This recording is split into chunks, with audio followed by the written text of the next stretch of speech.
창세기 44장 1절부터 34절까지의 말씀을 다 함께 한 목소리로 합독하시겠습니다.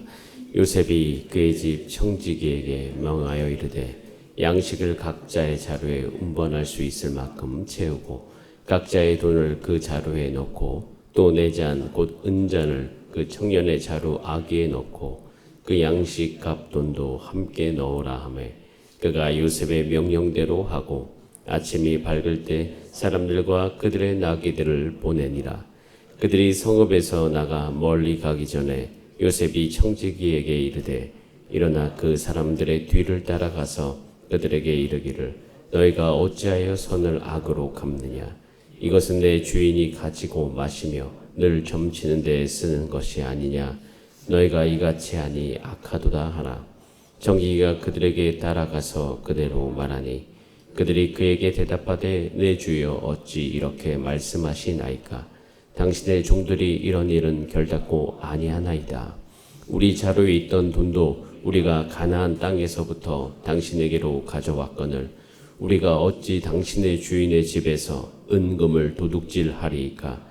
당신의 종들 중 누구에게서 발견되든지 그는 죽을 것이요 우리는 내 주의 종들이 되리이다. 그가 이르되 그러면 너희의 말과 같이 하리라. 그것이 누구에게서든지 발견되면 그는 내게 종이 될 것이요 너희는 죄가 없으리라. 그들이 각각 급히 자루를 땅에 내려놓고 자루를 각기 푸니 그가 나이 많은 자에게서부터 시작하여 나이 적은 자에게까지 조사하매 그 잔이 베냐민의 자루에서 발견된지라. 그들이 옷을 찢고 각기 짐을 나귀에 싣고 성으로 돌아가니라. 유다와 그의 형제들이 요셉의 집에 이르니 요셉이 아직 그곳에 있는지라. 그의 앞에서 땅에 엎드리니 요셉이 그들에게 이르되 너희가 어찌하여 이런 일을 행하였느냐. 나 같은 사람이 점을 잘 치는 줄을 너희는 알지 못하였느냐. 유다가 말하되 우리가 내 주께 무슨 말을 하오리이까. 무슨 설명을 하오리이까. 우리가 어떻게 우리의 정직함을 나타내리이까. 하나님이 종들의 죄악을 찾아내셨으니 우리와 이 잔이 발견된 자가 다 내 주의 노예가 되겠나이다. 요셉이 이르되 내가 결코 그리하지 아니하리라. 잔이 그 손에서 발견된 자만 내 종이 되고 너희는 평안히 너희 아버지께로 도로 올라갈 것이니라. 유다가 그에게 가까이 가서 이르되 내 주여 원하건대 당신의 종에게 내 주의 귀에 한 말씀을 아뢰게 하소서. 주의 종에게 노하지 마소서. 주는 바로와 같으심이니이다. 이전에 내 주께서 종들에게 물으시되 너희는 아버지가 있느냐 아우가 있느냐 하시기에 우리가 내 주께 아뢰되 우리에게 아버지가 있으니 노인이요 또 그가 노년에 얻은 아들 청년이 있으니 그의 형은 죽고 그의 어머니가 남긴 것은 그뿐이므로 그의 아버지가 그를 사랑하나이다 하였더니 주께서 또 종들에게 이르시되 그를 내게로 데리고 내려와서 내가 그를 보게 하라 하시기로 우리가 내 주께 말씀드리기를 그 아이는 그의 아버지를 떠나지 못할지니 떠나면 그의 아버지가 죽겠나이다. 주께서 또 주의 종들에게 말씀하시되 너희 막내 아우가 너희가 함께 내려오지 아니하면 너희가 다시 내 얼굴을 보지 못하리라 하시기로 우리가 주의 종 우리 아버지에게로 도로 올라가서 내 주의 말씀을 그에게 아뢰었나이다. 그 후에 우리 아버지가 다시 가서 곡물을 조금 사오라 하시기로 우리가 이르되 우리가 내려갈 수 없나이다. 우리 막내 아우가 함께 가면 내려가려니와 막내 아우가 우리와 함께 가지 아니하면 그 사람의 얼굴을 볼 수 없음이니이다. 주의 종 우리 아버지가 우리에게 이르되 너희도 알거니와 내 아내가 내게 두 아들을 낳았으나 하나는 내게서 나갔으므로 내게 말하기를 틀림없이 찢겨 죽었다 하고 내가 지금까지 그를 보지 못하거늘 너희가 이 아이도 내게서 데려가려 하니 만일 죄가 그 몸에 미치면 나의 흰 머리를 슬퍼하며 서울로 내려가게 하리라 하니 아버지의 생명과 아이의 생명이 서로 하나로 묶여 있거늘 이제 내가 주의 종 우리 아버지에게 돌아갈 때 아이가 우리와 함께 가지 아니하면 아버지가 아이의 없음을 보고 죽으리니 이같이 되면 종들이 주의 종 우리 아버지가 흰머리로 슬퍼하며 스올로 내려가게 함이니이다. 주의 종이 내 아버지에게 아이를 담보하기를 내가 이를 아버지께로 데리고 돌아오지 아니하면 영영이 아버지께 죄짐을 지리이다 하였사오니 이제 주의 종으로 그 아이를 대신하여 머물러 있어 내 주의 종이 되게 하시고 그 아이는 그의 형제들과 함께 올려 보내소서. 그 아이가 나와 함께 가지 아니하면 내가 어찌 내 아버지에게로 올라갈 수 있으리이까. 두렵건대 제가 내 아버지에게 미침을 보리이다. 아멘. 다 함께 기도드리겠습니다. 살아계신 하나님, 우리가 인생을 살아가면서 참 많은 일들을 겪습니다. 그 일 모든 과정을 통하여서 우리가 더욱더 하나님을 알게 하시니 감사드립니다. 언제나 그곳에서 하나님을 발견하게 하여 주시고 하나님을 만나게 하여 주시고 날 향하신 하나님의 깊은 뜻을 더욱더 알아가는 하나님의 백성 되게 하여 주시옵소서. 주의 마음을 우리가 할 때 우리가 온전한 선택을 할 수 있으리니 주의 성령으로 충만하게 하여 주셔서 하나님의 뜻을 잘 분별하게 하시고 하나님의 뜻을 잘 순종하게 하여 주시고 또한 우리 인생 가운데 하나님이 주어진 것을 누리게 하시되 욕심을 부리지 않게 하여 주시고 늘 주 예수 그리스도 안에서 만족함으로 자족하게 하여 주시옵소서. 오늘도 주의 말씀 앞으로 나아갑니다. 지혜와 계시의 정신을 주여 허락하여 주셔서 오늘도 하나님 아버지의 뜻을 하는 시간, 성령으로 충만하여 기도하는 시간 되도록 역사하여 주시옵소서. 예수님의 이름으로 기도드립니다. 아멘. 읽은 본 말씀으로 두렵건대라는 제목으로 하나님의 말씀 나누겠습니다. 제가 20대에는 사역적인 부분을 하나님께 훈련받았습니다.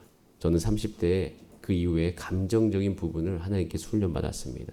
이 40대에 넘어가면서는 정말 교회를 어떻게 세울 수 있을지에 대한 훈련을 받고 있습니다.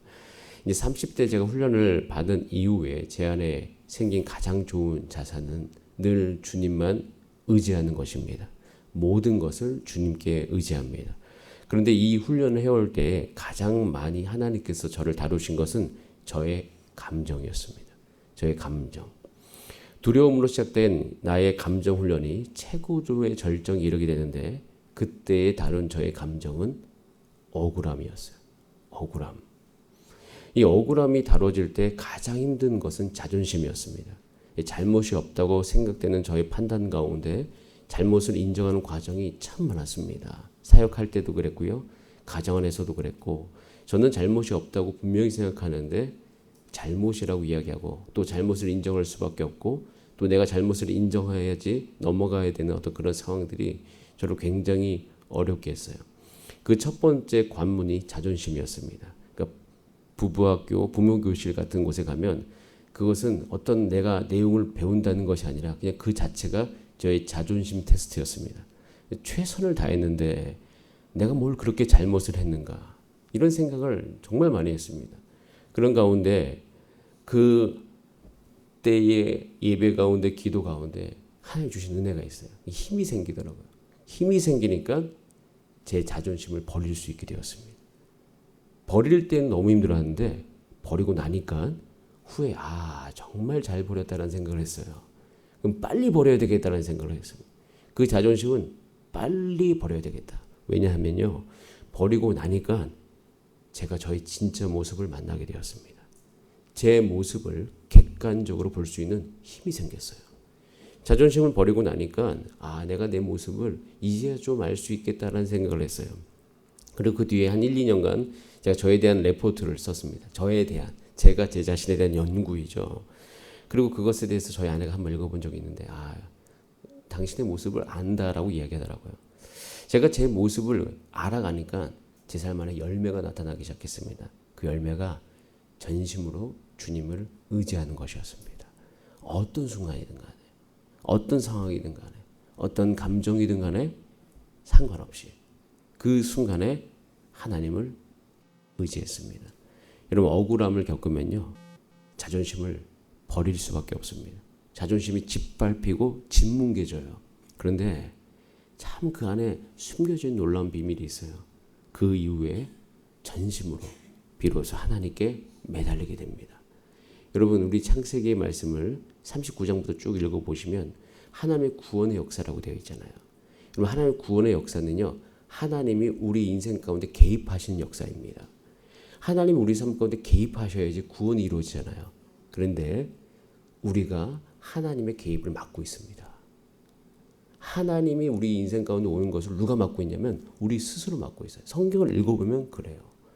그래서 그것이 하나님께서 정말 사랑하는 백성, 특별히 이 야곱의 가족에게 하나님께서 다가가셔서 온전히 이들을 다루셔야 되는데, 다루려면 이들의 삶 속에 들어가셔야 되잖아요.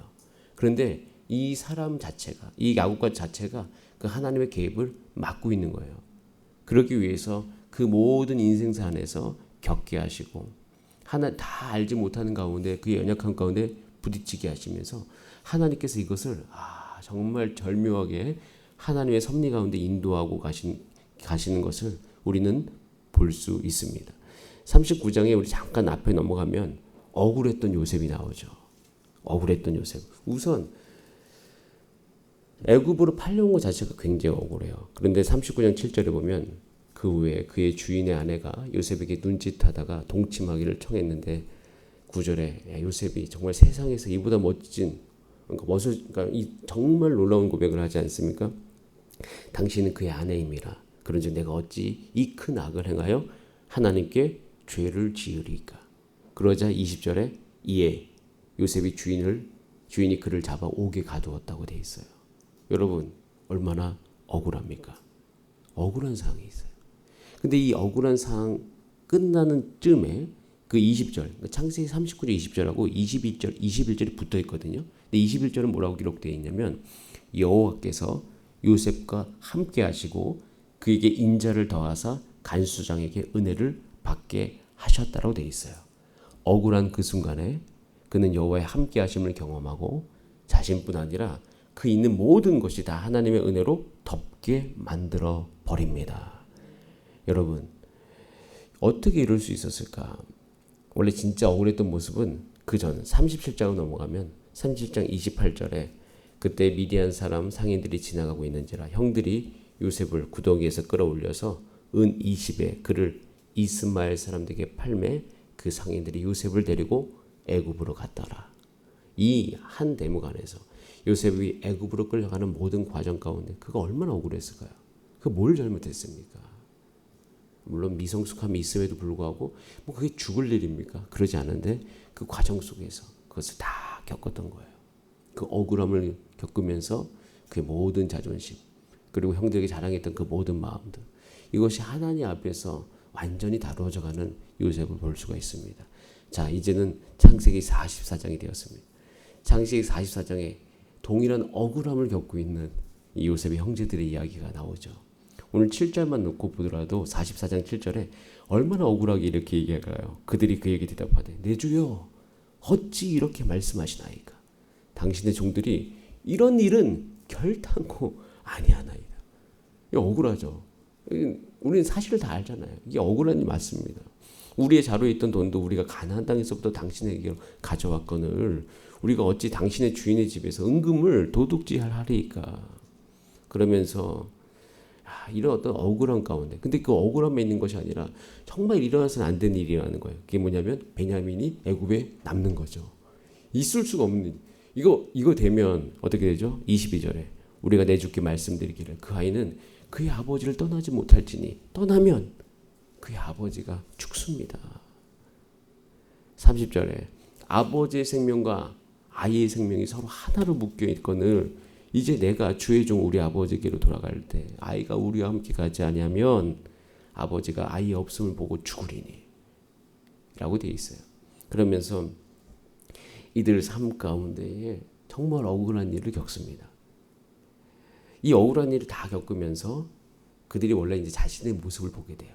자존심을 다 내려놓을 수밖에 없잖아요. 그들도 그들만의 자존심이 있습니다. 근데 이것이 그 안에서 다루어져 가고 있는 건데 그 다룸을 통해서 우리 전전장인데 우리 42장 21절 말씀 다시 한번 읽어볼까요? 42장 21절. 42장 21절에 보면 이런 고백을 하잖아요.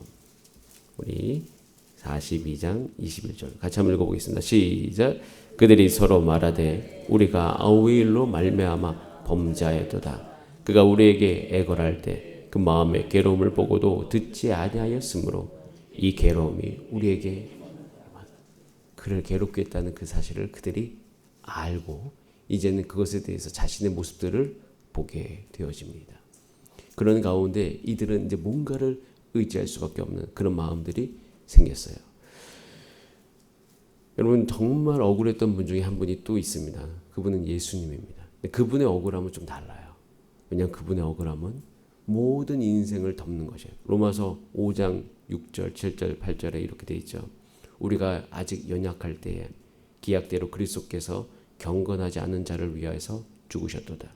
의인을 위하여 죽는 자가 쉽지 않고 선인을 위하여 용감히 죽는 자가 혹 있거니와. 우리가 아직 죄인 되었을 때에 그리스도께서 우리를 위해 죽으심으로 하나님께서 우리에 대한 자기의 사랑을 확증하셨느니라. 우리가 아직 죄인 되었을 때 예수님은 죄가 없으심에도 불구하고 억울하게 십자가에 죽으셨습니다. 근데 그 억울함을 관통하시면서 하나님 예수 그리스도께서 우리 가운데 드러나신 것은 하나님의 사랑이에요. 하나님이 정말 나를 사랑하신다는 것을 선포해 버리셨습니다. 그래서 우리를 그 모든 진노에서부터 우리를 구원하셔서 하나님께로 인도하고 있는 것을 볼 수가 있습니다. 여러분, 이 모든 억울한 과정들을 통하여서 우리는 이 억울함이 단순히 우리 인생 가운데 잘못하다, 어렵다 이렇게 볼 수가 없어요. 이 억울함은요, 우리를 하나님께로 인도하는 통로가 될 때가 참 많이 있습니다. 예수님도 그 억울함 가운데 우리 모든 인생의 죄짐을 다지고 죽으셨고, 결국 그것은 우리로 하여금 하나님께로 인도하고자 함이에요. 하나님을 정말 만나고자 함. 천지를 창조하시고 태초에 우리를 위해서 모든 걸 창조하시고 우리와 교제하기를 원하시고 우리 가운데 참 생명을 주시기를 원하시는 그 하나님께로 우리를 인도합니다. 여러분, 지금 이 이야기, 이 요셉의 이야기 가운데 처음에 저는 창세기를 읽을 때 정말 이해할 수 없었던 부분 중에 하나가 왜 꼭 베냐민을 데리고 오냐는 거예요. 그냥 자신을 오픈하고 형들과 함께 내가 총리가 됐습니다 하고 정말 좋은 일을 저 같으면 아마 그렇게 했을 거예요. 근데 이 요셉은요, 하나님의 꿈을 이루기 위해서 하나님의 뜻대로 이 힘든 과정 속에 들어갑니다. 이게 얼마나 힘들까요? 요셉이 단순히 이것을 막 즐기고 복수하고자 일을 했다? 저는 그렇게 보지 않습니다. 그것은 철저하게 하나님의 그 모든 과정 가운데로 요셉이 전 가족을 다 끌고 꿈을 해석해 왔기 때문에 자기 준 꿈에 대해서 어떻게 해야 되는지 그 태도가 잡혀 있는 거예요. 그 태도를 가지고 다 같이 전 가족이 함께 들어가고 있는 거예요. 이 과정을 다 겪으면서 온 가족이 다 하나님만을 의지하게 됩니다. 억울한 인생 가운데 하나님을 찾게 되고 자신의 모습을 보게 되는 거죠. 억울함. 이 억울함이 제 인생 가운데 있을 때 전 쉽지 않았습니다. 정말 힘들었어요. 우선 쉽지 않았던 이유가 뭐냐면 이 과정을 왜 겪도록 하나님께서 허용하시는가. 이것에 대해서 정말 힘들었습니다. 그런데 우리 인생의 억울함을 겪을 때 그것이 때로는 우리 주변에 악한 사람으로 말미암아 일어난 걸 수도 있어요. 그것을 해결해야 될 문제일 수도 있지만 가까운 관계 가운데 우리가 억울함을 느낄 때가 있거든요. 그런데 가까운 관계 가운데, 즉 가정 안에서, 친지들 가운데서, 특별히 교회 안에서 가까운 관계일수록 아주 사소한 문제로 이 감정이 일어날 수가 있습니다. 자, 그런데 그때 기억하셔야 될 것이 있습니다. 주변의 문제일 수도 있지만 우리 자신의 문제일 수도 있습니다. 그리고 그 자신의 문제라고 하는 그 영역이 때로는 하나님이 우리 인생 가운데 오셔서 우리를 정말 구원하셔야 되는데, 우리를 정말 우리 삶 가운데 개입하셔야 되는데, 우리를 다스리셔야 되는데 그 모습이 하나님의 다스리심을 회방하는 내 스스로의 모습일 때가 참 많습니다. 제가 발견하고 나니까 그래요.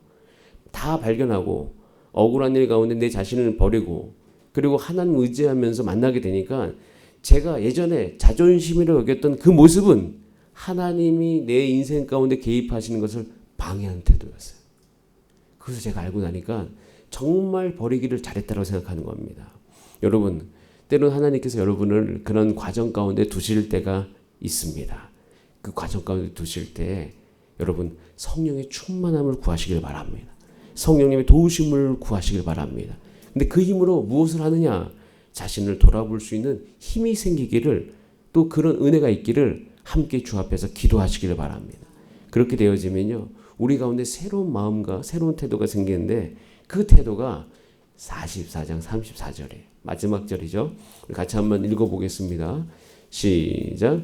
그 아이가 나와 함께 가지 아니하며 내가 어찌 내 아버지에게로 올라갈 수 있으리까?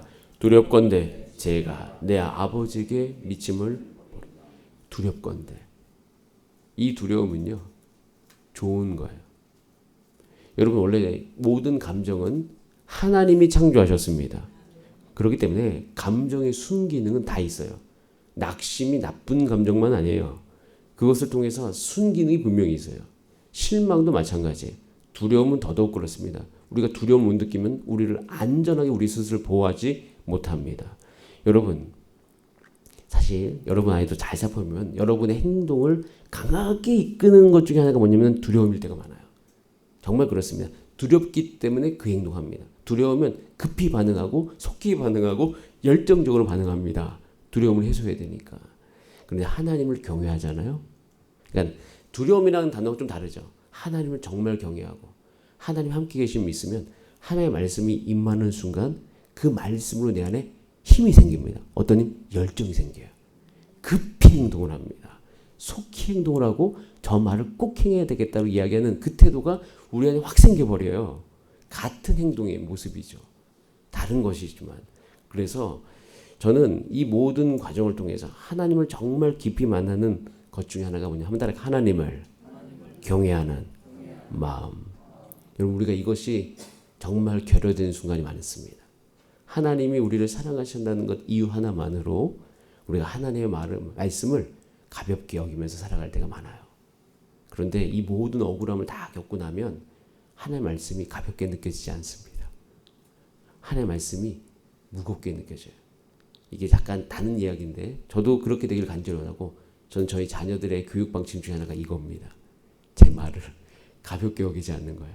이 친밀한 건 전혀 다릅니다. 그리고 또 부모들이 자녀들에게 서운할 때가 있어요. 내 말을 너무 가볍게 여길 때 사실 서운해집니다. 그래서 원래 권위자와 친해질 수 있는 중요한 방법은 그 말을 잘 듣는 거예요. 그 말을 가볍게 여기지 않는 거예요. 그러다 보면 서로 간에 가까움이 생깁니다. 여러분 안에 하나님을 경외함으로 하나님과 더 가까이 가고 하나님의 말씀이 여러분 삶 가운데 머물며 친밀한 그런 삶 되시기를 간절히 바랍니다. 함께 기도하시겠습니다. 이 시간 기도할 때 하나님, 내 삶 가운데 억울한 일이 있더라도 하나님 그것이 하나님과 더 가까이 가는 길이오니 주님 이것을 주 앞에 올려드리면서 하나님이 이 과정을 겪게 하실 때 더욱더 주 안에서 승리하게 하여 주시옵소서. 우리 다 함께 주여 한번 부르신 다음에 합심으로 기도하시겠습니다. 주여